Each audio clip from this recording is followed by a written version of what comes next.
what's going on with women is a symptom of what happened to men. But I also think like, a we lot have of to it is because like you saying, hold on. So, are you saying black men? You saying black men in America? I'm right? saying like how you're saying, women who make more, it's like a weird dynamic, and like it kind of always throws off the relationship or whatever. Like I'm finna clear that up right now. Instead of waiting, like, what do y'all want us to do? I'm finna clear it up like, right now. not have anything So- because of y'all. But I think that's crazy. But I think that's where the society breakdown comes too, because like we as a culture stopped looking at relationships as a partnership.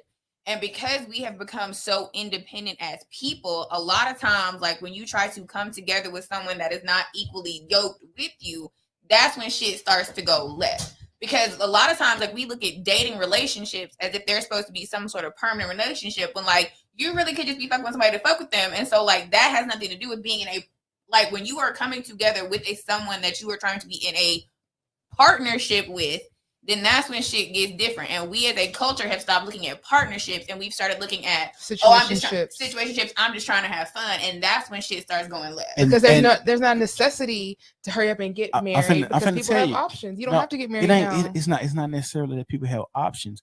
It's a societal thing. When you tell people, just think of this: most of the jobs in America can be done without a degree. They could be done by a robot and by a computer. But no, I'm just talking about just men and women. We're not talking about robots. Mm-hmm. Most of the things in society, most of the jobs in society can be done without a degree. And the reason we can say this is because most jobs, they teach you and they give you on-job training. And then when you get on-job training, the job is pretty much repetitive.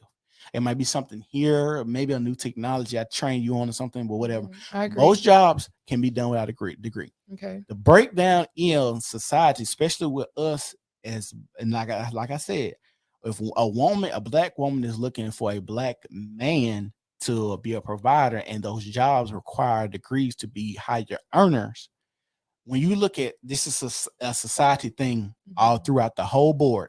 Men in general do not like school. This is a man thing, not just black or white.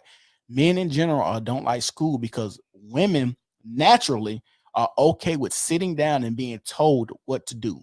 Men are more rebellious, more law breaking. That's why a lot more men are in prison than women, because when it comes to rules and following guidelines and being told what to do and shit like that, men are more risk takers. That's why men have way more accidents than women. Just think about skateboarding, skydiving, jumping off roofs. Think about shit like Jackass and wrestling and shit like that. Like, men are risk takers. I feel like you need to word that differently. We don't like to be told what to do, but we're better at critical thinking. Whatever, however you want to put it. I'm not good at being told what to do by anyone. Whatever you want to say. I'm not arguing the words. I'm just saying. The thing is, women with critical thinking, told what to do, given an assignment is what women are better at. That's why, when you're talking about like front office, teaching, shit like nursing, like, here's your chart, go do this, XYZ. Like, that's the thing. Like, men, you just named remedial, like, lower level jobs though. I'm just saying, I'm just giving examples. Among doctors, women have better health records of their patients. They lose less patients than men. Pilots, women make less mistakes. So don't just say, front office secretary, teachers. Are these statistics? Yes.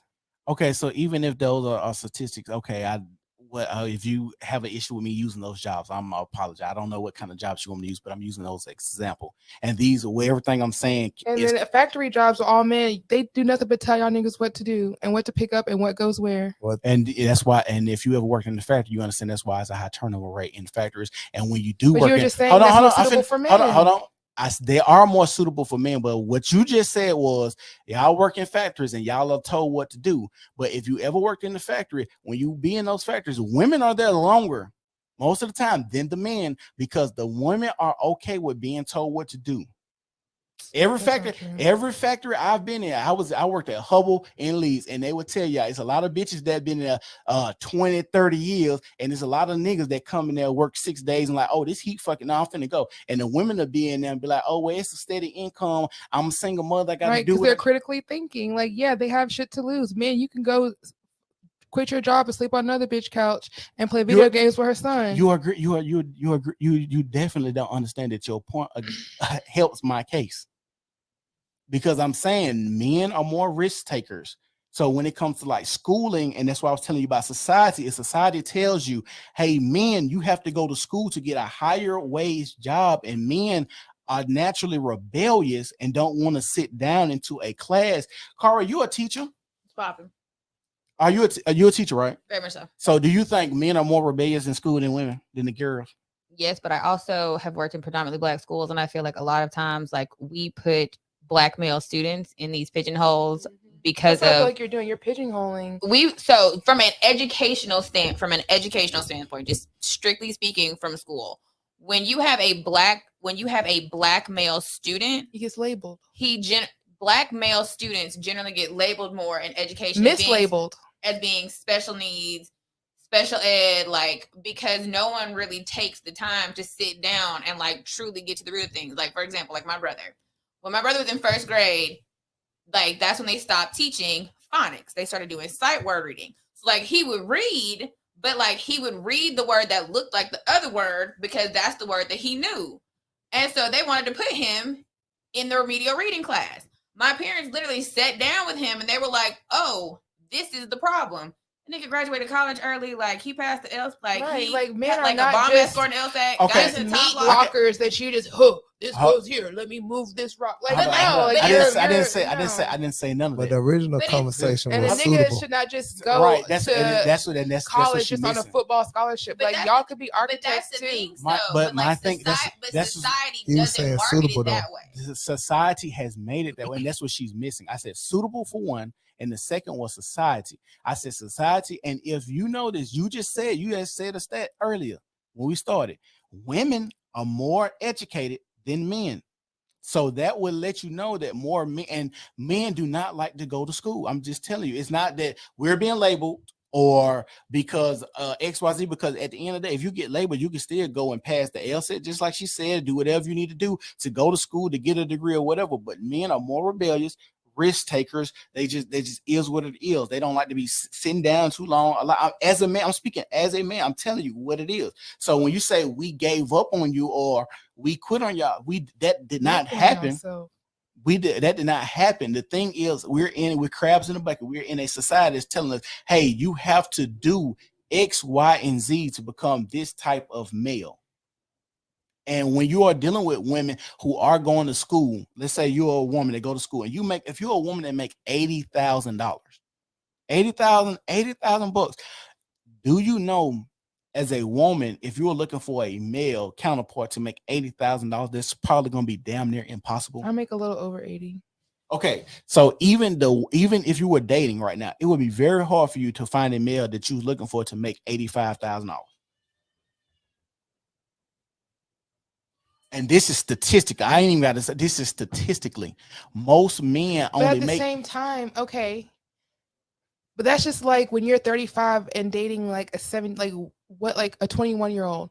What are y'all talking about? You know, like I want someone to be able to keep up. Like, so now if you can't afford where I want to go, now I got to skimp. And now we got to go to Old Charlie's instead of going to Helen. You don't like, why are you getting mad at me? No. I want someone that can be like, can go places I want to go. Like, that's not what I'm saying. I didn't say that at all. We need to have shit in common. Like, why y'all can't go in the same? But you gotta be. You can be equally yoked and not make the same amount.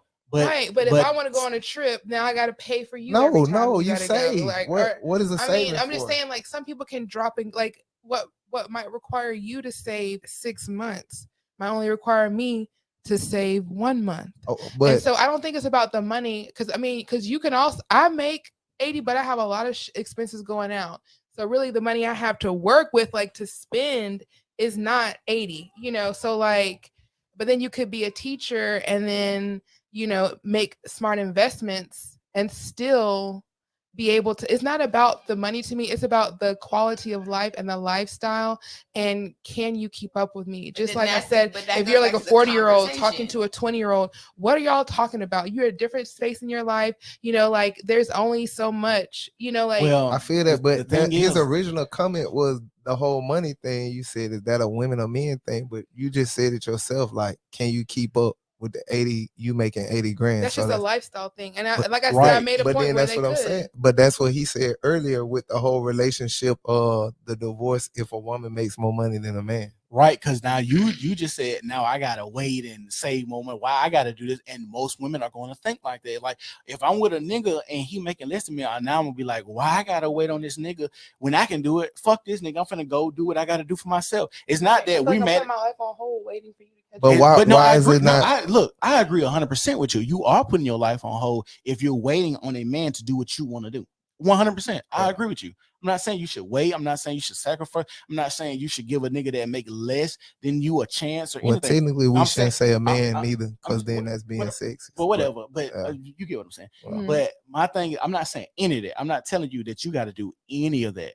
My thing is being realistic to what's out there. So if you're saying, hey, I make $80-something thousand, I need to find a man to make $80,000.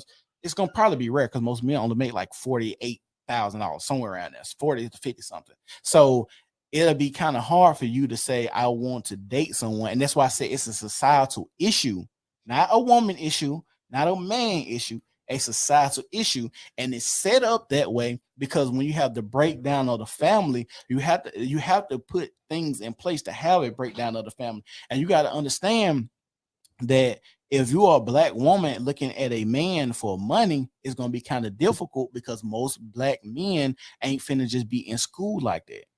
And then you got to think, when you are a black man and you make a certain type of money, your options go exponentially because you have so many women to choose from. Because a lot of women, when you ask women about this criteria of men, if you're a 6-foot man making 100 G's, shit, that's half the black women right there. Because most women say I want 6 foot, 6 figures, dick bigger than 6. But now, house, car. I feel like nowadays you don't really have to go to college to be successful because of this whole social media realm. Mark Zuckerberg didn't graduate. Like who Bill Gates and he drop out. Like a lot of people drop out. You know, Caucasian. Yeah, I was gonna say because I was just about to go there because you said we in this society, and you asked, could a black person get to a point where he doesn't have to quote unquote sell out or give up. You said he could. So how? I think that, but you didn't say that. So I don't think that. Yeah, I feel like at some point you're like not meaning to, but like at some point you're gonna have to. How do you not mean to sell out? I mean, like it's literally, hey, come be the token coon on like if you don't incorporate, like if you don't hang out, like the way people, it's not we've established it's about who you know and the connections. It's not about school or anything. You can get trained to do anything, whatever. True. These people that are getting promoted and getting these jobs and getting the, hey, I know it's a position coming open that you feel good for. You have to make and foster those relationships with people that are higher than you to gotta get the heads up and, you know, write a recommendation or make a connection or network or whatever. If you're like, man, fuck those white people, I'm not dealing with that, blah, blah. If you have that attitude, you're not going to be approachable, and then you won't be who they think when they're looking to fill a spot. You know, like you have to kind of prove that you're benign and you're not a threat, you know, like you're cool with them to kind of get in to that club, because you know people are gatekeepers and there is like a good old boy club, you know, you got to sit at the table and everything. Like you can't just hop in without putting in some work back. Yeah, like it's all about that, you know. I feel like you can scratch somebody back, but I don't feel like I agree with, like, I don't want to say the boy girl, but I agree, like I don't feel like everybody gotta, I don't feel like you got like certain occupations. Yeah, I feel like that, I do think if you were going to where you want to go, there is a certain level of scratching each other backs and the political issues that come with any realm or anything that you do. Even at your job, you'll be like, for instance, office politics. Even Cara talking about coming in to like a thing, and she was like, oh, this is she didn't go to a HBCU, so they're telling her basically, if you heard that, hey, it's a certain way we do things around here. Yeah, basically you need to get with the program. You're right. And so that's not necessarily being black, is school action, right? So and everybody